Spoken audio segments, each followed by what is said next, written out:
मोदी के कॉल के बाद ट्रंप झुके और टैरिफ घटकर सीधा 18% हो गया। अब प्रधानमंत्री मोदी ने एनडीए सांसदों की मीटिंग में कई बड़ी बातें कही हैं। एनडीए संसदीय दल की बैठक में पीएम मोदी ने कहा कि सदी की सबसे बड़ी घटना दुनिया के सेंटर स्टेज में भारत का आना है। पीएम ने कहा कि जब भारत पर टैरिफ लगा तो विपक्षी कटघरे में खड़े करने लगे, अलग अलग सवाल पूछने लगे। पीएम ने संसदीय दल की बैठक में चुटकी लेते हुए कह दिया कि कुछ लोग टैरिफ के फैसले से टूट पड़े थे। प्रधानमंत्री मोदी ने कहा कि पूरी दुनिया में भारत की पूछ है, दुनिया के संतुलन में भारत की अहम भूमिका है। पीएम ने संसदीय दल की बैठक में कहा कि पत्थर पर लकीर खींचने की आदत हमें छोड़नी नहीं चाहिए और ये सब कुछ भारत हासिल करता है आत्मविश्वास के दम पर। यह भी प्रधानमंत्री ने बता दिया। प्रधानमंत्री ने कहा कि भारत दुनिया की सेंटर स्टेज पर आ गया है और पत्थर पर लकीर खींचने का काम हमें छोड़ना नहीं चाहिए। मतलब ये कि जो काम बिल्कुल इम्पॉसिबल लगता है उसे पॉसिबल अगर कोई कर सकता है तो वो भारत है। भारत के प्रधानमंत्री नरेंद्र मोदी हैं। और हमारे पॉलिटिकल एडिटर देवेंद्र पाराशर इस वक्त हमारे साथ जुड़ गए हैं। देवेंद्र, जब टैरिफ लगाया गया था तो विपक्ष ने बहुत सारे सवाल किए थे। ट्रंप का जवाब क्यों नहीं देते हैं, पीएम कुछ बोलते क्यों नहीं हैं, ये सब कुछ विपक्ष ने कहा। लेकिन प्रधानमंत्री ने बता दिया कि जो काम खामोशी से किया जा सकता है उसमें शोर मचाने की जरूरत नहीं है।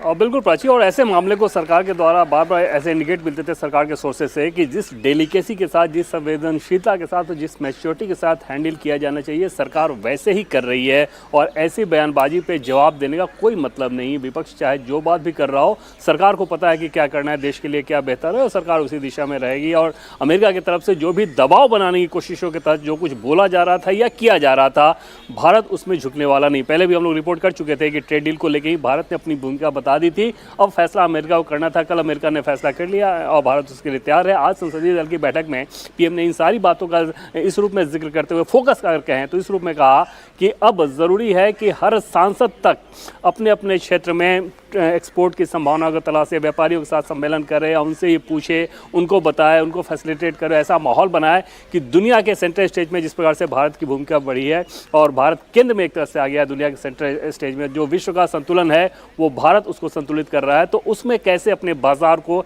एक्सपोर्ट ओरिएंटेड ज़्यादा से ज़्यादा बनाना है और उस लिहाज से जो भी मदद चाहिए, ग्राउंड पे जैसा माहौल होना चाहिए, उस सब के लिए सबको प्रयास करना चाहिए। और समझा जा सकता है कि अमेरिकी दबाव में नहीं झुकने के बाद भारत ने अपने बाकी वैश्विक बाजार के लिहाज से जो संभावनाएं तलाशी, उसकी भी एक वजह रही हुई कि अमेरिका को एकदम से समझ में आया और आनन फानन में इस फैसले को कराया गया है, जो कोई भारत लंबे समय से इन सारी शर्तों पर ही अमेरिका से बात करना चाहता था। आखिरकार वो होता नजर आ रहा है। कुल मिलाकर ओवरऑल अगर आप देखें तो आज की संसदीय दल की बैठक में पीएम का 2-3 चीज़ों पर बहुत जोर था। पहली बात तो ये कि जैसा कि हम लोग बात कर रहे हैं कि वैश्विक स्टेज पे भारत अगर केंद्र में है तो और कैसे पत्थर पे लकीर खींचे, यानी कि जो अवसर मिल रहे हैं उसको और ज़्यादा से ज़्यादा कैपिटलाइज करे, उस पर जोर था। दूसरा जोर इस बात पे था डोमेस्टिक पॉलिटिक्स के हिसाब से। केरल का उदाहरण पीएम ने दिया कि किस प्रकार से राज्यसभा में सदानंद मास्टर जो कि राज्यसभा सांसद हैं और उनका पांव काट दिया गया था पॉलिटिकल वायलेंस के चलते, उसका पीएम ने जिक्र किया। तमिलनाडु का बताया कि माहौल बहुत अच्छा है। तो ओवरऑल एनडीए के सांसद बहुत गदगद नजर आए थे प्राची पीएम की इस बैठक के बाद। बिल्कुल, पूरा देश इस वक्त गदगद है, उत्साह में है और बाजार में जिस तरीके की रौनक बढ़ गई है उससे भी अंदाजा लगाया जा सकता है कि फैसला कितना बड़ा और सकारात्मक है। शुक्रिया आपका देवेंद्र तमाम जानकारी के लिए। तो लोकसभा की कार्यवाही एक बार फिर से शुरू हो गई है और इस बार फिर से हंगामा हो रहा है।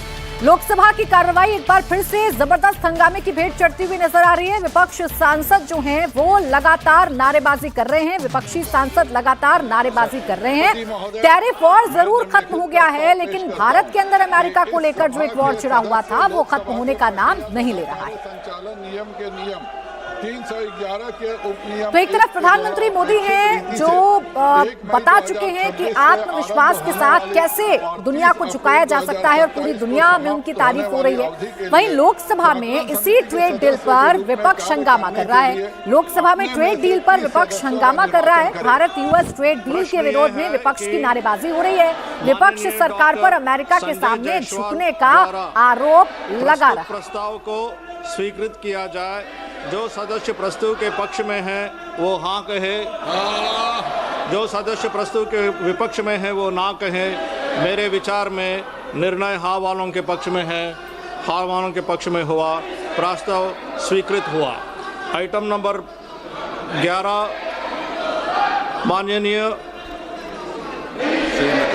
श्रीमती अपराजिता सारंगी जी। तो विपक्ष लगातार नारेबाजी कर रहा है, विपक्ष लगातार सरकार को घेरने की कोशिश कर रहा है। विपक्ष ये कह रहा है कि इस ट्रेड डील के जरिए भारतवासियों के साथ धोखा किया गया है, जबकि सच्चाई ये है जो केंद्रीय मंत्री बता रहे हैं, केंद्रीय संसदीय मंत्री बता रहे हैं किरण रिजिजू, कि इसे लेकर हमारे देश में उत्साह है। एनडीए सांसदों ने पीएम का अभिनंदन किया। मोदी के मार्गदर्शन में ऐतिहासिक डील हुई है और कुल 39 देशों के साथ ट्रेड डील भारत कर चुका है। जब अमेरिका ने टैरिफ का बोझ डाला था, 40 देशों के साथ अप्रोच किया था भारत। ऐतिहासिक ट्रेड डील्स मोदी जी के नेतृत्व में 9 ट्रेड डील जो हुए हैं, जिसको हम फ्री ट्रेड एग्रीमेंट कहते हैं, और India EU free trade agreement अभी एक सप्ताह। सीधा राज्यसभा की कार्रवाई में आपको लिए चलते हैं। जेपी नड्डा संबोधित कर रहे हैं। उसमें धन्यवाद दिया है। सरकार किसी बात से भी, कोई भी बात से चर्चा करने से पीछे नहीं रहती है, हमेशा आगे रहती है। मैंने आज भी इनको आश्वस्त किया कि government will come out on a suo moto statement today itself. We are ready for it. और हम चर्चा करने के लिए भी तैयार है। कौन सी बात का चर्चा आपने नहीं की? आपने जी राम जी कहा, उस पर हमने चर्चा की। आपने एसआईआर कहा, हमने उस पर चर्चा की। आप देश में एक वातावरण बनाने का प्रयास कर रहे हैं कि सरकार कुछ छुपा रही है, सरकार चर्चा नहीं करना चाहती। अरे आपके पास मुद्दे नहीं रह गए। You are issueless party now, you have got no issue.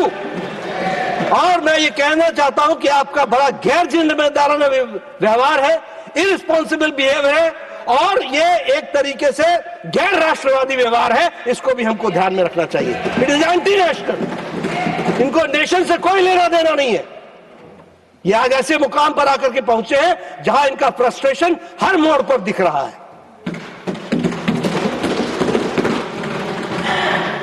Party हो गई है, विपक्ष एंटी नेशनल हो गया है। विपक्ष को राष्ट्र से कोई मतलब नहीं है। सत्ता में ना आने की जो फ्रस्ट्रेशन है वो विपक्ष की पार्टीज में नजर आती है।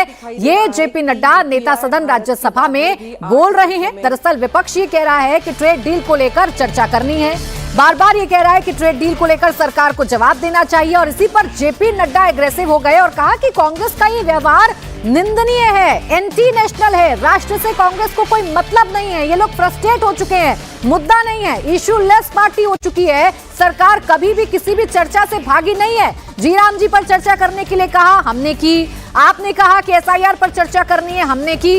आगे भी विपक्ष जिन मुद्दों पर चर्चा चाहेगा, सरकार चर्चा करेगी, जवाब देगी। सरकार अपना स्टेटमेंट भी जारी करेगी, लेकिन इसके लिए थोड़ा धैर्य रखना होगा। जेपी नड्डा ने क्या कहा है, एक बार फिर से आपको सुनवा देती हूँ।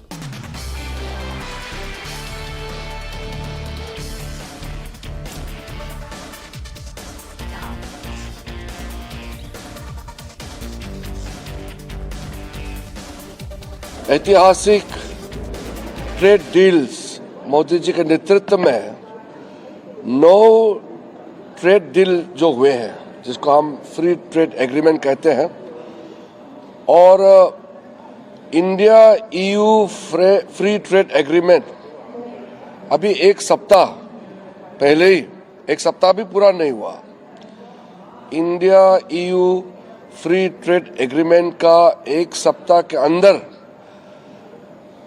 फिर कल अमेरिका का साथ में जो एग्रीमेंट हुए और जो अनाउंसमेंट हुए टैरिफ में कटौती का, उसको लेकर के देश भर में उत्साह है।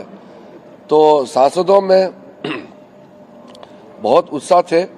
आज एनडीए पार्लियामेंट्री पार्टी में आदरणीय प्रधानमंत्री नरेंद्र मोदी जी को अभिनंदन किया और उनका मार्गदर्शन में जो ऐतिहासिक ट्रेड डील्स हासिल किए हैं उसके लिए बधाई भी दी है। टोटल 39 देश, 39 देशों के साथ फ्री ट्रेड एग्रीमेंट हो गए हैं। ये ऐतिहासिक है और ये 39 कंट्रीज जो है पूरा डेवलप्ड कंट्रीज है। जैसे यूरोपियन यूनियन के जितने कंट्रीज हो या ऑस्ट्रेलिया हो, न्यूजीलैंड हो, यूके हो, तो ये ऐतिहासिक है। पूरा माहौल अच्छा बना है देश में। एक शुभ खबर रात को आधी रात में मिडनाइट में आए, तो आज देशवासियों को भी हमने बधाई दिया है। तो सदन में विपक्ष हंगामा कर रहा है, जेपी नड्डा ने जवाब दिया, तो बाहर केंद्रीय संसदीय मंत्री ने भी बता दिया कि कैसे पूरा देश उत्साह में है। और ऐसी ही बात चिराग पासवान भी कह रहे हैं, केंद्रीय मंत्री। वो ये कह रहे हैं कि पीएम मोदी ने ट्रेड डील पर संयम और चुप रहकर अमेरिका को ही नहीं, विपक्ष को भी करारा जवाब दिया है। जितने FTAs हुए हैं, जो एक बड़ी ताकत वैश्विक स्तर पर भारत को मजबूती देने का कार्य कर रही है, अलग अलग देशों के साथ EU जैसा जो FTA हुआ, जिसको mother of all trade deals कहा जा रहा है, और कल जिस तरीके से अमेरिका के साथ भी जो विपक्ष एक बड़ा हथियार बना के फिरता था कि आपकी वैश्विक कूटनीति, डिप्लोमेसी आपकी नहीं काम कर रही है, पर प्रधानमंत्री जी ने धैर्य संयम रखते हुए देश दुनिया को तो बताया, विपक्ष को भी मौन रहकर एक करारा जवाब देने का काम किया कि आप शांति से, संयम बरतते हुए भी आप विपरीत से विपरीत परिस्थितियों का समाधान आप ढूंढ सकते हैं। ये तमाम बातें उन्होंने आज माननीय प्रधानमंत्री जी के द्वारा एनडीए के तमाम सांसदों को कही गई। पूरी दुनिया में हेडलाइन बन रही है। सरकार ये बता रही है कि जो 25% टैरिफ था वो घटकर 18% हो गया है, लेकिन विपक्ष को ये 18% नहीं दिख रहा, बल्कि इसमें कई सारे लूप होल्स दिख रहे हैं। विपक्ष सरकार पर हमलावर है। कांग्रेस ने सरकार से संसद में बयान देने के लिए कहा है, तो वहीं समाजवादी पार्टी के मुखिया अखिलेश यादव ने इस डील को देश की 70% आबादी के साथ धोखा करार दे दिया। अखिलेश ने इसे किसानों ही नहीं बल्कि मिडिल क्लास के लिए प्रभावित होने वाली डील बताया है। एक लंबा चौड़ा पोस्ट अखिलेश यादव ने एक्स पर किया है, और इसमें अखिलेश यादव ये लिख रहे हैं कि दरअसल ये जो डील है ये किसानों के साथ साथ मिडिल क्लास को भी ठगने वाली है। अखिलेश यादव ने अपने ट्वीट के जरिए, अपने पोस्ट के जरिए ये बताया है कि 70% जो लोग हैं भारत में रहने वाले, उनके साथ इस डील के जरिए धोखा किया गया है। एक तरफ सोशल मीडिया पर अखिलेश यादव इस डील को लेकर अग्रेसिव हैं, तो रामगोपाल यादव ने कैमरे पर आकर आरोप लगा दिया। रामगोपाल यादव ने कहा कि डील में कोई ना कोई हिडन एजेंडा जरूर है, क्योंकि जब भी कोई करार होता है तो फाइल साइन होती है, यहां सब कुछ गुपचुप तरीके से हुआ है।